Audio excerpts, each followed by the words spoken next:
My name is Brent Adams, and you're listening to Pro Lacrosse Talk. On Schreiber. Sidearm whip. Scores. Now it's Kavanagh scores. Hands off for Rabel. Switches hands and scores. Kylie O'Miller showing off those shifty skills. Right off the bat, there's Lyle Thompson. Behind the back flip for Brent Adams. A crow hop and a laser. Welcome to Pro Lacrosse Talk, the voice of Pro Lacrosse. I'm Hutton, he's Adam. Together we're bringing you interviews with your favorite players and coaches, as well as news from all 4 professional lacrosse leagues. We're here with Brent Adams, midfielder with the Redwoods Lacrosse Club and Premier Lacrosse League All-Star. Brent, welcome to the show. Appreciate you. We appreciate you coming on the show today. You've been on our list for a little while, and then now that the fact that the PLL just announced their championship series, I think it's a perfect time to kind of dive in. But we want to kind of start off where you first started playing lacrosse in Connecticut. You grew up in Norwalk, Connecticut. When did you first get exposed to the game? I got exposed in middle school. Both of my brothers started playing in high school, older brothers. So monkey see, monkey do. I wanted to do everything they did, and picked it up a little bit earlier than they did, which is probably the reason I'm still playing. Absolutely. You went to Fairfield University. You had an awesome career for the Stags. You notched 100 points, All-American honors your senior year. What really went into the decision to stay close to home? It was, it was always in my backyard, and I remember going to see Fairfield games growing up. I had a buddy that owned a concession stand actually on Fairfield Beach, so I was familiar with that area too. And once it actually came down to going to visit and actually think about going to the school, everything just fell into place. I was recruited by Coach Spencer, and then Coach Copelan, his first year was my freshman year as well. And it just all felt right. I mean, being comfortable, obviously parents were influencing me a little bit to stay close to home, and it was just it was a good fit for me, and I loved my time at Fairfield, and wouldn't trade it for anybody. No, that's great. And now you get to play against Coach Copelan in the PLL. We'll discuss that a little bit later, but we want to kind of start too when you made the jump to the pros. Your first year was on the Chesapeake Bayhawks. You won a championship. I mean, you were on a roster it's pretty loaded with Bugs Combs, Kyle Dixon, John Grant Jr. And half of now the Atlas coaching staff with Ben Rubio and Stephen Brooks. You guys went on to win that championship that season. What was that experience like, though? Winning it right off the bat, your rookie season. That was awesome. My first game was actually out in Denver, and it was my first experience in the MLL. And I flew out and wasn't really familiar with the before game rituals and all that kind of stuff that goes on. But it was pretty relaxed, as you can imagine. But I flew out to Denver, met a bunch of guys in the hotel, and then played my first game, had my first goal. And then played every regular season game. I actually didn't end up playing in semis or the finals. But just to be a part of that locker room was really great learning experience for me. Another situation where you go from, being a big fish in a small pond to just the opposite. And it was great to learn from those guys. A lot of vets on that team. Obviously, John Grant Jr. I've become very close with now. He lives right down the street from me, play golf with him all the time. But those guys were great to learn from, and kind of how they carry themselves in the professional stage was great to kind of step into and have them be mentors. And you have guys like Polanco and Spolina ready to take anybody's head off for you, on the field. And just them setting that example was something that was really refreshing, because you go from that college scene to professional, and you think there's going to be kind of a lapse in that team mentality. And it couldn't be further from the the reality of it. Those guys are just weathered athletes and competitors, and stepping into a locker room like that, where it's regardless of the fact that you only see each other twice a week, it's when we're together, and I'm going to lay everything out in the field for you and have your back. So it was really cool to be a part of. And then after that season, you ended up in Boston that following season, had a ton of success with the Cannons. What do you think really kind of took your game to the next level once you made it to Boston? I think so when I first got into the league, I was playing defensive midi with Chesapeake. So, I mean, going from an entire career of playing on both sides of the ball, it just kind of gave me something to work towards. So in the postseason, I made sure to kind of get back to everything that made me successful in the first place, and kind of in my mind get back to playing offense as well. Obviously, I love playing on the defensive side of the ball. as much as the offensive side of the ball. I want to play everywhere.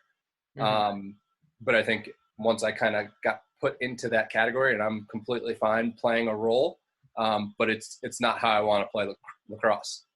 So that kind of drove me a little bit to both be more of a threat in transition, know my matchups a little bit better, study a little bit more, do a little bit more work outside of, the time that we had as the team. And that's a difficult thing, I think, for a lot of, especially it's transitioned a little bit now where professional players are most involved in the lacrosse industry, where they have time to train and all that kind of stuff. But when I first got in the league, it was very much apparent that everybody just kind of showed up and did your thing. And there wasn't much talk midweek and guys working on training and, coaches sending out weight room packages and all that kind of stuff. So it was really tough for me to kind of flip that switch and be like, all right, I got to do it, but no one's making me do it. So, I think that was a pivotal point in my career where I realized that I had to be putting in the work by myself. Especially, not to say that I wasn't doing that before, but it was more apparent to get to where I wanted to go in professional lacrosse to put in the work myself. No, absolutely. And then you kind of, it's expanded your skill set a little bit when you made the jump to the MLL with Colorado Mammoth. You were reunited with John Grant Jr. there. Talk about that experience too, making the jump to the box lacrosse game. Yeah, it's definitely a tough jump. I think, most of the Americans that end up playing in the box kind of shift to the defensive side of the ball. Joel White, just kind of filling that transition role. And that's where I thought that I was going to be in the game right off the bat. And I didn't think there was going to be as much of a learning curve, but it's a different game. It's a different beast. My first experience was actually, I was with Shrinking, and I met Callum Crawford on a flight out to the Shrinking headquarters. And he was like, hey, if you want to get involved in box, come up and play in Canada. So I played senior B for a season up there in Ottawa.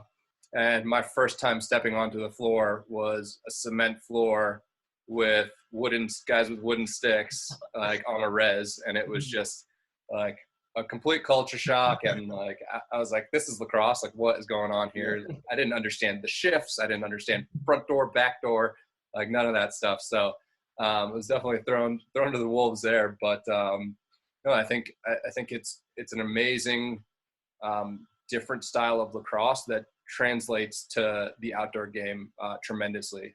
All the in-tight stick skills, the fast pace, the physicality, the pick game, two-man game, all I think kind of stuck with me right off the bat, especially at that, in the point in my career where I've played 3-4 years professionally.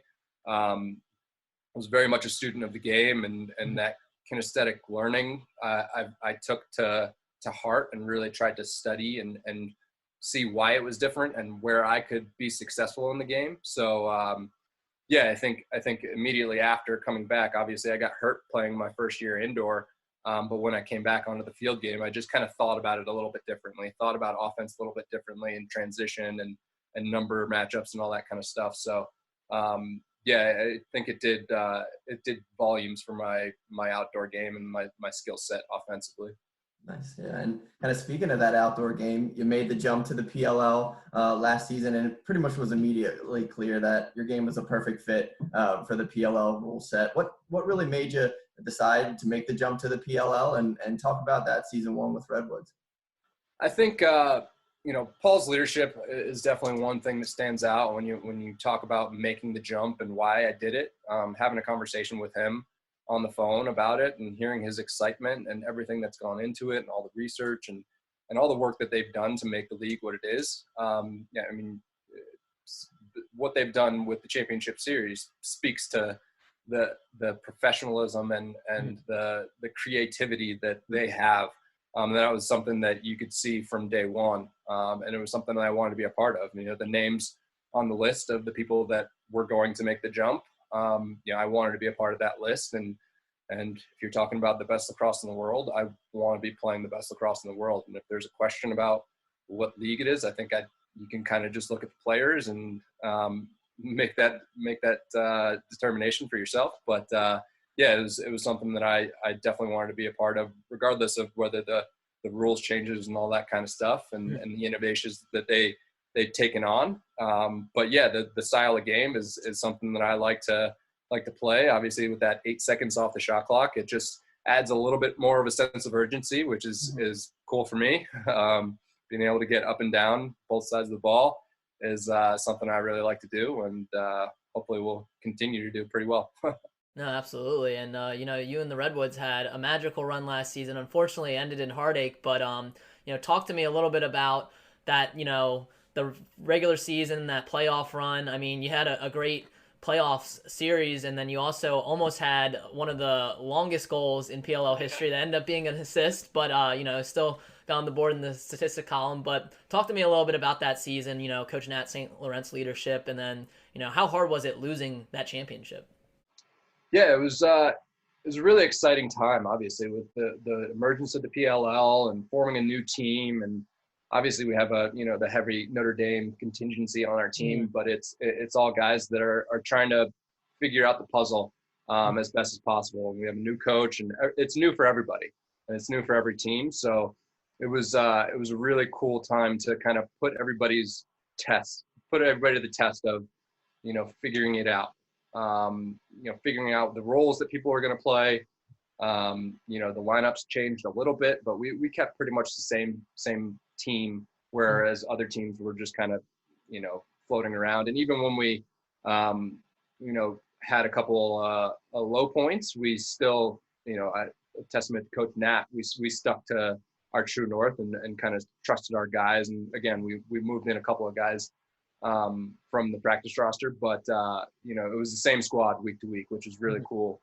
And yeah, it was an interesting last few games, because obviously we had to win by that goal differential against the Chrome, which is, you never want to be in that situation, right? We lost a couple of big games, and we lost to the Whip Snakes up in Canada by an amount I don't want to think about. Yeah. But yeah, we put ourselves in a situation where we had to win by a certain amount of goals, and then it just didn't feel like we were really hitting our stride until that semifinal game. And then we made it to the championship, and it was like, all right, this is one game. There's no reason that we can't win this, and everybody kind of bought in. And obviously the game didn't start off the way we wanted it to, but the resilience of every guy in the locker room and it's lacrosse. We've all been there before. We've all been down by a big deficit, but that can change, especially with 2-pointers, especially, with the quick shot clock, like that can change at any time. So I think the goal going into halftime was a huge momentum shift for us. We were kind of, hanging our heads a little bit, and then something like that happened, and it was, kind of a little kick in the butt to be like, hey, you guys are still in this. And yeah, Wesley tipping that, I no doubt think that he actually tried to tip that as it went in. But yeah, that was a tough loss, of course. But we're right there. We're going to build towards next year, and not too many changes in the off season, but I'm confident with the squad, confident with conversations we've been having, and yeah, I can't wait to get going with this championship series. It's a super, super cool format and something to get excited about. And again, it speaks to the creativity to be able to put something like this together. Obviously, the other professional leagues, the NBA, NFL, can't really do something like this because of their legacy and their initial format, but we only have one season under our belt, so we can kind of do whatever we want.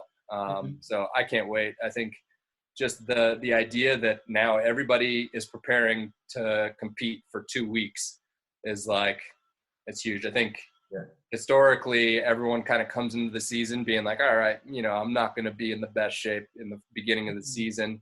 It's tough to get into lacrosse shape when you're not playing anyways, whether you're training and running sprints or all that. And lacrosse, being in shape for lacrosse is a lot different. So I think guys are going to take that very seriously, and everyone's going to come in really good shape. And it's kind of like that Olympic style mindset where everything that you're doing in your training is building up to one event. So I'm really excited to see the style of lacrosse, the speed, the pace, and everything. So it's going to be fun. That's awesome. Have you changed, just kind of on that topic, have you changed your workout regimen now that this has been announced, since it's going to be more of a sprint than long distance? Not too much. I have been just spending a lot more time on the field. I have a turf field right across the street from me. So doing a ton of different cone work and shooting and all kind of stuff that I would do if I was doing a private lesson. I'm kind of putting myself through those exercises and drills and all that kind of stuff. So a lot more on-field stuff right now for me rather than being, in a gym. But yeah, just kind of doing what everybody else is doing and picking and choosing home workouts and all that kind of stuff. So yeah. Awesome. And kind of going off of that a little bit too, speaking of some new faces in the league, Andy Copeland's now the head coach of Waterdogs, and we talked to him and he's super excited to get going with things. You, like you said earlier, you entered at Fairfield pretty much at the same time he took over the program. What's it going to be like being on opposing sidelines come July? I think it's going to be fun. I think we'll definitely be chirping each other a little bit. We had a couple conversations when he was trying to figure out if he wanted to take the position in the PLL, and I know Charlie and I talked to him, and obviously we have nothing but great things to say about the PLL. So I'm really glad he took that spot, and I think he's going to be a great fit, and guys are going to definitely buy into what he's got to sell. And I'm excited for Charlie to get his opportunity to be the starting goalie, and I'm looking forward to it. Looking forward to kind of sparking that Fairfield relationship again for sure. Not many of us in the pro realm, so yeah, definitely happy for him. Yeah, no, that's great. And to shift a little bit from the pro game a little bit, you did recently start CLNC Sports with Redwoods teammates Nick Ossello and Matt Kavanagh, as well as Molly Ertl and Dempsey Arsenault. How did that idea of CLNC start? And, tell us a little bit about what you guys do. Obviously I think quarantine probably messed up plans a little bit, but, what do you guys do at CLNC Sports? Yeah, so I actually was presented with the idea. It's a few other Notre Dame guys as well, with Nick Ossello, Matt Kavanagh, and Adam Goins and Connor McCullough. And I was actually on a road trip with my girlfriend at the time, and I was stuck in traffic, and I get a call from Nick, and he's like, "Hey, like we're thinking about starting a lacrosse company that travels out of a camper van and gives clinics." And I was like, "I'm in. Sign me up." So a few months later, we kind of crossed the T's, dotted some I's, and got me involved. And that's basically the gist of it. We outfitted a camper van with the goal of traveling around to pretty much underserved areas. Obviously, we're still concentrated on some hotbed areas. Matt Kavanagh lives back in New York, so he's going to try and predominantly be working in that area. And Nick and I both live in the Denver area, so we're doing a good amount of work here. We just really want to be able to spread our knowledge and passion for the game, and do it in a creative way. So yes, quarantine has kind of halted a lot of our efforts right now, but we're being creative and trying to figure out different ways that we can pivot. We're doing a lot of Zoom calls with programs. And I think, the difference with what we're doing, we're not trying to just go into a community and run a clinic and just get out of there. We really want to create relationships and, revisit them and really see the progress that they have. We don't have too much structure, which I think is the really cool thing about us. We're creative in everything that we want to do. If a program says, hey, they want us to come in for a week and just completely give them a facelift, we're willing to do that. If they want us to just come in and run a coach's clinic, a player's clinic, a skills clinic, skill specific clinic, we're kind of working with everybody on that. So we're still kind of figuring out all the moving pieces with that, but we're definitely excited to kind of have our reemergence back into the coaching scene after quarantine is lifted. Most likely going to be pretty local to start. But yeah, the whole traveling aspect and most of what we've been doing has been in Montana, Wyoming, Utah, Idaho, just beautiful parts of the country. So we're trying to mix in that kind of adventure lifestyle, and how we make it work with playing professional lacrosse, and really just give people kind of a creative idea of what we do as professional lacrosse players, and as human beings, really. Yeah, no, it's great. And it's great you're going to those areas that, lacrosse isn't that big and it's growing. So I think that's, tremendous too, that you're growing the game out west. Yeah. That kind of wraps up our main questions. We're going to take a quick break here, a word from our sponsor, and then we'll go into our 5 and 5 segment.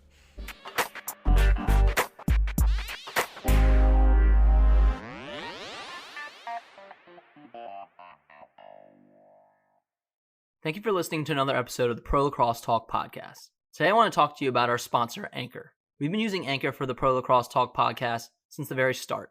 Anchor gives you everything you need in one place, and better yet, it's free. They allow you to easily record and edit your podcast, and once it's published, they send it out to all the major networks such as Apple Podcasts, Spotify, Stitcher, and many more. They also connect you with advertisers so you can start making money from your podcast right away. So if you're thinking about starting a podcast today, download the Anchor app or go to anchor.fm to get started.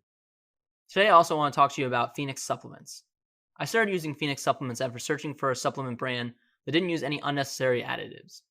Phoenix's line of supplements use only the required ingredients and is free of any fillers that many supplement companies use. Not only that, but their supplements are produced here in the US in an FDA-regulated facility. And the best part is they taste really good. I personally like using the Orange Dreamsicle protein blend in the morning, and I use their chocolate whey following workouts. So if you're interested in trying Phoenix Supplements, visit their website, fnxfit.com, and use the code PROLACROSSE to receive 15% off your order today. All right, so welcome back. Let's dive into our 5 and 5 segment now. So I'll start off with the lacrosse questions. Adam will take the off-the-field questions. The first one I have for you, Brent, is what are some songs on your game day playlist? Oh man, it's pretty Lil Wayne heavy. Okay. It's Cannon, Let the Beat Build. Yeah, pretty much everything in that realm. Yeah, some classic pump-ups there. Number 2, who's been your toughest matchup during your professional lacrosse career? Toughest matchup. I have a problem, whenever I get switched onto an attackman, I think on the defensive side of the ball, I think guys like Joey Sankey, Matt Kavanagh, just guys that are a little bit lower to the ground are tough for me with their quickness and everything. And then offensively, I think guys like Michael Earhart are definitely hard to get by, the long-rangey defensemen that it doesn't really matter if you have a quick step on them. They're still able to get a stick on you and kind of disrupt your pass or shot or something like that. So the long-rangey guys definitely give me a little fits. Gotcha. Number 3, who's a PLL player right now that you think is extremely underrated or underappreciated? I think Jack Neer doesn't get enough love. He's a guy that, I knew about before, played against him a couple times, but coming into training camp, I remember dodging on him and he was just on me like glue. And obviously D-middies in general don't get enough love. So his ability to play one-on-one matchups is unmatched. So yeah, that's definitely going with Jack Neer there. Yeah, and he really sparked that kind of turnaround too, later in that championship game as well with that crease dive goal. I remember that. I think you guys had the majority of it was pretty even Whip Snakes Redwoods, but once it sounded like it was a Redwoods crowd once you guys got going later. Oh yeah, definitely. We had the crowd behind us, and he's a guy too that's super vocal in huddles and everything, and I just love everything he has to say when he opens his mouth. He's an intense guy too. So yeah, he's a great teammate. No, yeah, for sure. Number 4, what is your current lacrosse stick setup in terms of shaft, head, and stringing? I have the STX Stallion set up. So my pocket has actually transitioned as of late. I used to play with pretty much a tennis racket, which is still kind of the case, but I've got a little bit more of a bag, and it's kind of a higher pocket because of indoor. I want the ball to come out quick. I'm kind of always up here by my ear. But yeah, I haven't paid too much attention to my stick. I'm not much of a tweaker, but I make sure to keep it in good condition and probably go through a head of season. Gotcha. And then number 5, what has been your favorite venue to play lacrosse at so far? Ooh, it's a tough one. We had a lot of good ones last year. Gillette's pretty cool. Having my family there too. My mom's from Boston. Family lives in Connecticut now, so was able to get a bunch of people to that game, and obviously Gillette makes the fan base look a little bit smaller, but it's just still cool to be in that in that venue and knowing the people that have gone through those locker rooms and everything like that is pretty cool. Yeah, no, for sure. And then some of the off the field questions. Number 1, what are some hobbies or activities you enjoy doing when you're not on the field? So I live in Colorado, and I'm in the mountains all the time. I'm hiking, snowboarding, climbing as much as possible. Takes up a lot of my time. So been doing a good amount of that during quarantine. Yeah, we saw the frozen beard a few times with football. Yeah, I'm still looking for maybe one or two more of those. There we go. Number 2, who is a non-lacrosse athlete that you think would excel on the lacrosse field? Ooh, I mean, there's so many. I mean, I couldn't imagine a guy like LeBron James stepping onto the field. I think even you kind of take his stature and you think defenseman right away, but I think him as a midfielder would be a force. But yeah, I mean, guys all over the realm of professional sports. Lionel Messi would be an unreal attackman. Yeah, so just a couple of those. Yeah, for sure. You kind of spoke a little about what you're doing when you're not on the field. What's your favorite place in Colorado to go? Is there a specific mountain you really enjoy going on the slopes, or? I like Steamboat. Steamboat's really good. They got the champagne powder up there. Been there a few times. Got a couple of buddies up there. And it's just beautiful. The drive up there from Denver is great. But yeah, all the I-70 mountains are awesome. Breckenridge Vale, Beaver Creek is great.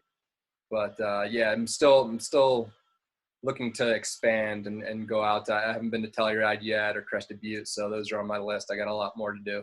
Nice, awesome. Number 4, what is your favorite meal, and do you prefer to dine out, take out, or cook at home? So it should be cook at home. With quarantine, yeah, I've definitely been cooking a lot more. My favorite meal's got to be pizza.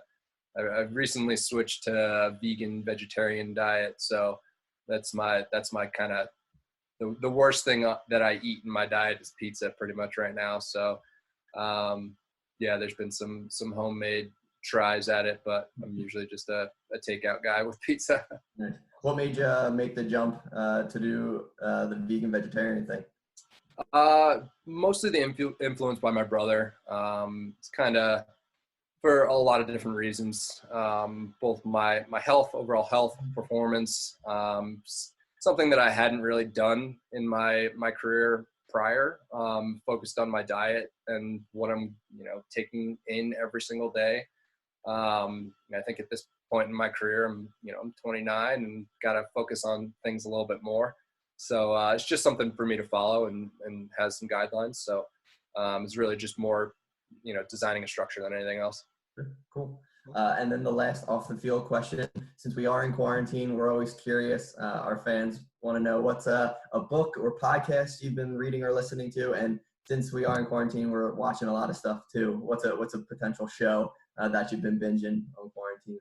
So I actually just tweeted about this. I've gotten into a weird rabbit hole.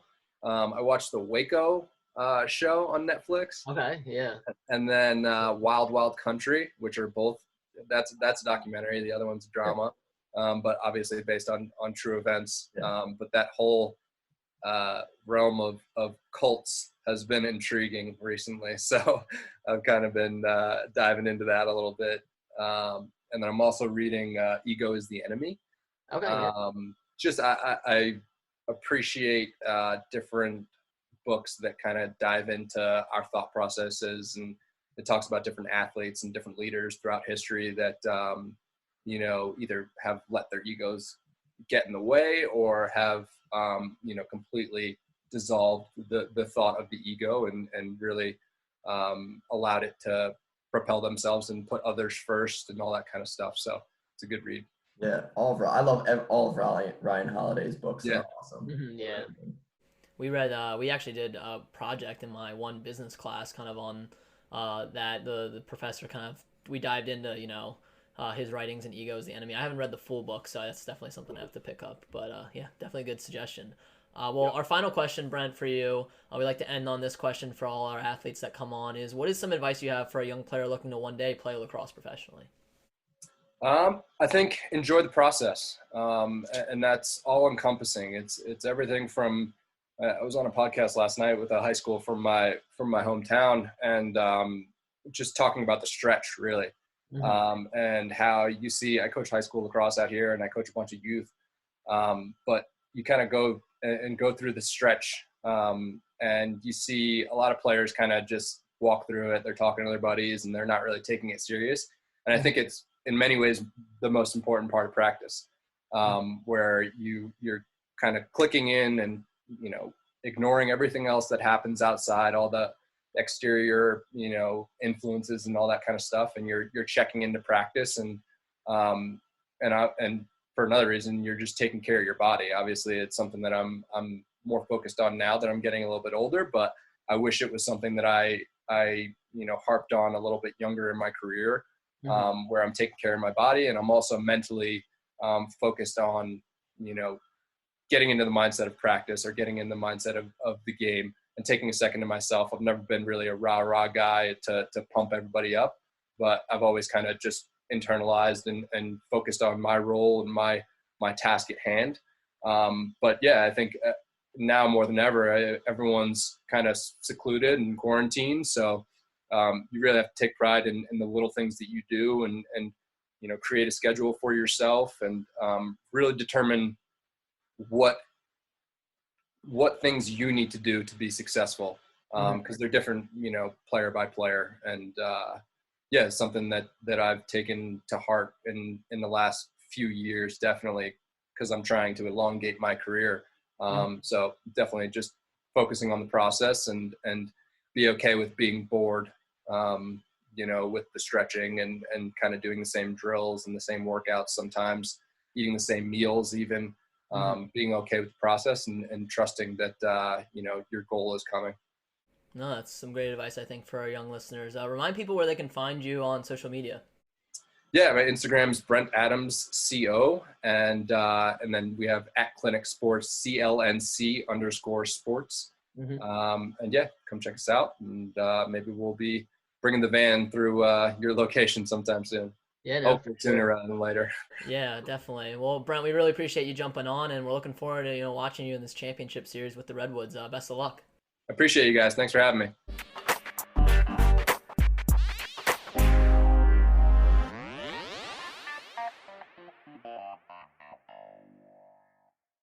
Today, I also want to talk to you about Tomahawk Shades. Tomahawk Shades have an array of both quality sunglasses and blue light glasses at a fraction of the cost of popular sunglass brands. Their blue light glasses are perfect for guys like me who spend hours looking at a computer screen when editing. They also have a great collection of sunglasses with pro athletes like Kylie Ohlmiller, Kyle Harrison, Mike Chanichuk, and Chris Hogan repping the brand. So if you want a pair of the shades the pros wear, visit TomahawkShades.com and use the code PLT20 to save 20% on your order today.